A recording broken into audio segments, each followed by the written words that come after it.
You are looking at a live view of SpaceX's first Crew Dragon spacecraft atop a Falcon 9 rocket awaiting liftoff in just under an hour from now as part of the first crew demonstration mission to the International Space Station for NASA. Good evening and good morning and welcome to the live broadcast of NASA and SpaceX's first crew demo mission to the space station. My name's Dan Hewitt. I'm a public affairs officer with NASA and I'm really excited to be here at SpaceX's headquarters in Hawthorne, California for today's launch. Dan, it is so awesome to have you here. It's awesome to be here. Thank you for coming. My name is Lauren Lyons, and I'm a Senior Flight Reliability Engineer here at SpaceX, and as you can see, NASA and SpaceX have partnered on both the Demo-1 mission and today's broadcast. We'll be bringing you live coverage from not only here at SpaceX headquarters in Hawthorne, California, but also NASA's Kennedy Space Center in Florida, as well as the Johnson Space Center in Houston. As many of you probably already know, the purpose of today's mission is to demonstrate the ability of SpaceX's Falcon 9 rocket and the Crew Dragon vehicle to carry people safely to and from the International Space Station. Today's mission is a test flight, and while there are no actual humans on board, we're going to be executing every step of this mission as if there were. It's worth noting that for purposes of this broadcast, we will be using the terms Crew Dragon and Dragon interchangeably to refer to this next iteration of our spacecraft.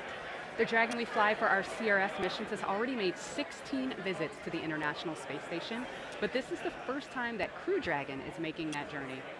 From start to finish, this mission will last approximately 6 days, and it's going to start with liftoff just under an hour from now. Once Falcon 9 has lifted Dragon into orbit, the spacecraft will make its way to the space station over a period of approximately 27 hours. This time period is a little bit longer than what we anticipate once people are actually on board, but for this mission, it allows ample time to conduct all the necessary testing and demos prior to SpaceX's first docking of Crew Dragon with the space station. Once Dragon arrives at station, it's expected to stay for about 5 days, during which time it'll undergo a series of checkouts of many of the new systems, as well as the ISS interfaces. While it's docked, it'll deliver some cargo to space station that we've launched, but it will also bring some cargo back that the crew will pack up in Dragon on the way back home. At the end of that 5-day dock period, Dragon will depart the ISS for a splashdown in the Atlantic Ocean, where it'll be met by recovery crews and transported back to our site at Cape Canaveral.